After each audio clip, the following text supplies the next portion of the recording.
شکر ہے بہت لوگوں نے تعزیت کی، لیکن اس موقع پر کچھ لوگوں نے بہت منفی کردار ادا کیا۔ میں ایک جوان بیٹے کی میت اٹھا رہا ہوں اور اس کو قبر میں اتار رہا ہوں، اور سوشل میڈیا پہ کیا کیا میرے ملک کے انسانیت ہی بھول گیا ہے، اسلام کو پتہ نہیں کیا بنا دیا ہے۔ اسلام تو آتا ہے جب نبی کی زندگی سامنے ہوتی ہے، تو کوئی خوابوں پہ تبصرے کر رہا ہے، اور کوئی میرے اوپر تنقید کر رہا ہے، کوئی میرے بیٹے کو کہہ رہا ہے مولوی کے بیٹے نے خودکشی کر لی، تو بتاؤ میرے اوپر کیا گزری ہوگی اس وقت۔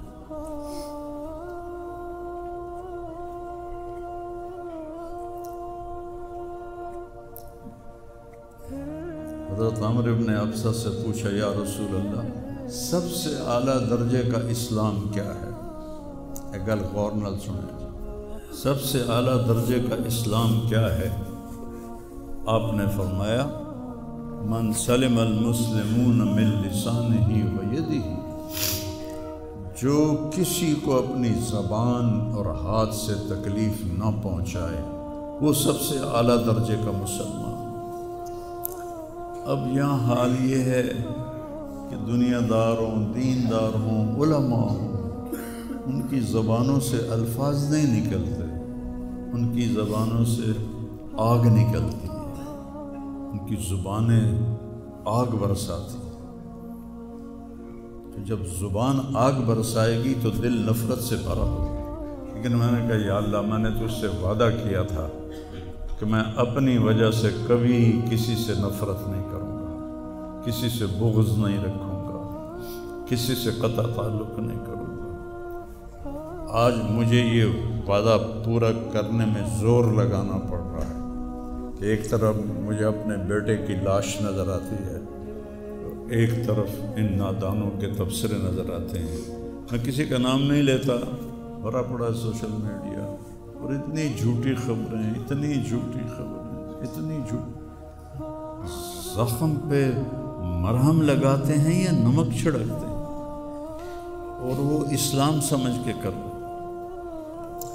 میرے بیٹے کی لاش میرے سامنے ہر وقت نظر آتی رہتی ہے، اور کوئی کہہ رہا ہے خواب جھوٹا بیان کیتا سوں، کوئی کہہ رہا ہے بیان کرنے والا کوئی جھوٹا ہے ہی، کوئی کہہ رہا ہے قرآن خوانی کیوں کیتی سوں، یہ تو حرام ہے، کوئی کہہ رہا ہے دعا کیوں کروائی سوں، سارا حلال حرام ایتھے ہی رہ گیا۔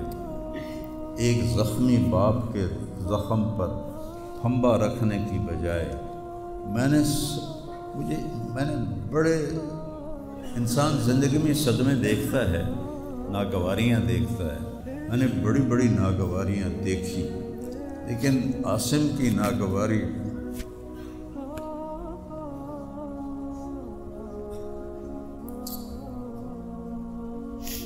عاصم لا انساک ما ذر شارق وما ناہ عمر الحمام المطوقات، عاصم قلبی کل یوم ولیلۃ الیک بما تخفی النفوس معلقا۔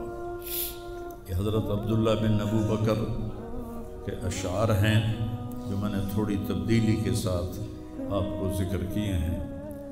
اے عاصم، جب تک سورج چمکتا رہے گا تیری یاد میرے اندر تازہ ہوتی رہے گی، میں تمہیں کبھی بھلا نہ پاؤں گا۔ اے عاصم، دن ہو یا رات ہو تیری یادوں سے میرا بصیرہ ہو رہا ہے، میرا دل تجھ میں دن میں بھی اٹکا ہوا ہے، رات کو بھی اٹکا ہوا ہے۔ یہ اس وقت میری حالت ہے، تو میں اس کانپتے ہاتھ کو دیکھتا ہوں، پھر یہ شعر پڑھتا ہوں، ترکت اباک مرعشۃ یدا، تو نے کس حال میں باپ کو چھوڑا کہ اس کے ہاتھ کانپ رہے ہیں، وَأُمُّكَ لَا تُسِيغُ لَهَا شَرَابًا، اور تیری ماں کا سینہ اتنا گھٹ گیا ہے کہ اس کے اندر پانی بھی نہیں جا رہا، جو سب سے آسانی سے چلا جاتا ہے۔ یہ کیفیت ہو ماں باپ کی، اور کوئی مولانا اٹھ کے تبصرے کر رہا ہو، کوئی مفکر اٹھ کے تبصرے کر رہا ہو، بتاؤ میرے پر کیا گزری ہو۔ اس لیے میرے نبی نے فرمایا کہ زبان کو روکنا ساری شریعت کا خلاصہ۔ دین بیان کرتے ہوئے جن کی زبانیں زہر بن جائیں اور شعلے برسائیں، ان کو بھگتنا پڑے گا آخرت میں۔ میں نے اپنا حصہ معاف کر دیا، میں کہ یا اللہ میں نہیں چاہتا، میری توبہ کہ میری وجہ سے تیرے محبوب کے کسی امتی پر کوئی تکلیف ہے، میں نے سب معاف کر دیا۔ لیکن اللہ کا نظام تو چلتا ہے، اور صرف لائک لینے کے لیے جھوٹی خبر، چند پیسے اکٹھے کرنے کے لیے، وہ یہ نہیں جانتے کہ ایک باپ کا زخمی جگر اور کتنے زخم گہرے ہو جائیں گے تمہارے چند پیسوں کے لالچ، اور کرنے کو کوئی باتیں ہیں نہیں، اور جو اس قسم کی واہیات بولتا ہے اس کو لوگ سنتے بہت، کوئی مثبت بات کرتا ہے تو اس کو سنتا کوئی نہیں۔ میں نے اپنا دکھ آپ کے ساتھ شیئر کیا ہے، اور آپ کو نصیحت کرتا ہوں اپنی زبان کی حفاظت کریں۔ میرے نبی نے کبھی منبر پہ کھڑے ہو کر کسی کو برا بھلا نہیں کہا، عبداللہ بن ابی کو بھی برا بھلا نہیں کہا، مجلس میں بیٹھ کر کسی کو برا نہیں کہا، اور تو یہ کرتا ہے، مرتے دم تک آپ نے یہ کسی کو نہیں کہا۔ کسی کی کمی بھی دیکھی تو نظریں جھکا لی، اس کی کمی کو اچھالا نہیں۔ ہمارے ہاں، ہمارے خطیبوں کے ہاں یہ دین بن چکا ہے کہ ان کے سامنے میرے نبی کی سیرت نہیں ہے، تو میں آپ کے سامنے ہاتھ جوڑتا ہوں، ویسے بھی کسی کو اپنی زبان سے دکھ نہ دیا کر۔ چہ جائے کہ ایک جوان بیٹے کی موت کا غم لیے ایک زندہ لاش پھر رہی ہو، اور اس کو پتھر مارے جائیں، اور اس پر اپنے غصے کو نکالا جائے، بڑے دکھ کی بات ہے، بڑے درد کی بات ہے۔ یہ ہماری قوم کی گراوٹ کی انتہا ہے، گراوٹ کی میں تو اس وقت پاگل تھا، جہاں سے مجھے کسی نے جھوٹا خواب بھی سنایا تو میں نے تسلی لی کہ شکر ہے میرا بیٹا، جوان بیٹے کو اللہ نہ تنوں اٹھاون دے ویلا وکھاوے، اللہ تنوں اٹھاون دا ویلا نہ وکھاوے۔ تو جو تار سے نکلی ہے وہ تم سب نے سنی ہے، جو ساز پہ بھی گزری ہے وہ اس دل کو پتا ہے۔ یہ تو وہی جانتا ہے جس پہ یہ صدمہ گزرتا ہے، وہی جانتا ہے جس کا جگر ٹوٹے ٹوٹے ہوتا ہے۔ اوروں کو کیا پتا کہ اولاد، جوان اولاد کا، اور میرا بچہ یہ اتنا نیک تھا، کبھی غیبت نہیں کرتا تھا، کبھی غیبت نہیں کرتا، کسی سے نفرت نہیں کرتا تھا،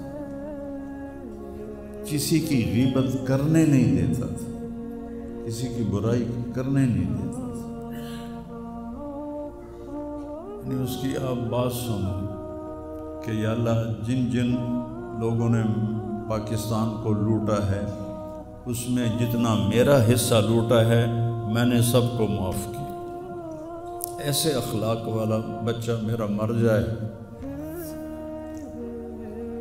اور مجھ پر تان و طنز ہو رہا ہو، قرآن خوانی کیوں کرائی، کوئی کفر کر دیتا ہے، اسلام ہی چوں نکل گیا۔ یہ دیوبندی بریلویوں نے آپس میں لڑ کے پوری امت کا بھولیا بگاڑ کے رکھ دیا۔ خطیبوں نے، میں صحیح علماء کی بات نہیں کرتا، خطیب چاہے دیوبندی کے ہوں، چاہے اہل حدیثوں کے ہوں، چاہے وہ بریلیوں کے ہوں، چاہے وہ شیعوں کے ہوں، سوائے نفرت کی آگ بھڑکانے کے ان کے پاس اور کوئی موضوع کوئی نہیں۔ آج میں گیا ہوں اپنے صبح، بہت میرا سر بھاری تھا تو میں سیر کے لیے فجر کے بعد نکلا، اپنے مین فارم پر پہنچا تو وہاں نوکر کھڑے تھے، تو ہمارا ایک نوکر ہے شبیر اس کا نام ہے، تو وہ میں نے ایسے ہاتھ بڑھایا ملنے کے لیے، کہا میاں صاحب عاصم میاں طرح ساڈے نال ملو، انج نہ ملو۔ میں کیا وہ کیوں ملتا ہے؟ ہمارے ہاں زمینداروں میں نوکر اور زمینداروں کا آپس میں بڑا فاصلہ ہوتا ہے، وہ جب ہمیں ملتے ہیں تو یوں جھک کے ملتے ہیں یا گوڈے پکڑتے ہیں اور اپنے آپ کو پیچھے ہٹا کے کھڑے ہوتے ہیں۔ تو وہ شبو نے کہا جی ہم میاں صاحب سے ملتے تھے ایسے ہی جی میں ساڑھے نال ملتے ہیں، تو وہ کہتے یار تم لوگوں کو تو ملنے کا طریقہ ہی نہیں آتا، ہاتھ کھولو۔ ان کے ہاتھ کھلوا کے ان کو جبھا ڈالتا تھا اور ان کے کپڑوں پہ مٹی لگی ہوتی تھی۔ ایسا میرا بیٹا گیا۔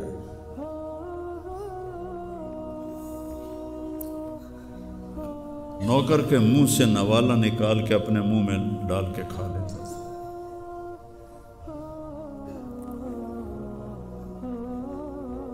کبھی اس کی جیب میں پیسے نہیں ہوتے تھے، جو بھی دیتے وہ ادھر دے دیا، ادھر دے دیا، ادھر دے دیا، ادھر دے دیا۔ نئی گاڑی میں کوئی غریب آدمی کو بٹھاتا نہیں ہے، وہ نئی فارچون میں وہ پاگل کو بٹھاتا تھا۔ یہ بھی مذاق بنا دیا لڑکا، ہائے ہائے بڑے ہو دل ہی تو ہے نہ سنگ و خشت، درد سے بھرنا آئے کیوں اور تم مجھے اور رلا رہے ہو۔ اس کو بھی مذاق بنا دیا۔ وہ ابھی بھی زندہ ہمارے گاؤں میں جائیں ویکھنا جا کے ویکھ لو۔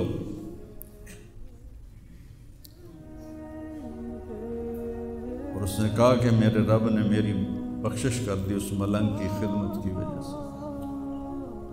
کسی پاگل دے کپڑے وٹامنا، نامامنا، وہ دے وال کٹامنا، وہ دے نو کٹامنا، ایک زمیندار دے بیٹے دا اے کوئی سوکھا کام، وہ دے ماں پہ نان کر دے۔ اتنا غریبوں سے اس کو پیار تھا اور سخاوت کوٹ کوٹ کے بھری تھی، اور نوکروں کو بھی بھائی کہہ کر بلاتا تھا۔ ہم لوگ بلاتے ہیں اوے ایدے آ، ہمارے جو ہم نے اپنے والدین کو دیکھا، چاچے تائے بابے دیکھا، اوے برا کہتا بھائی ادھر آئیے۔ یہ وجہ ہیرا بندے دا کھڑی جاوے تو دا کیا لس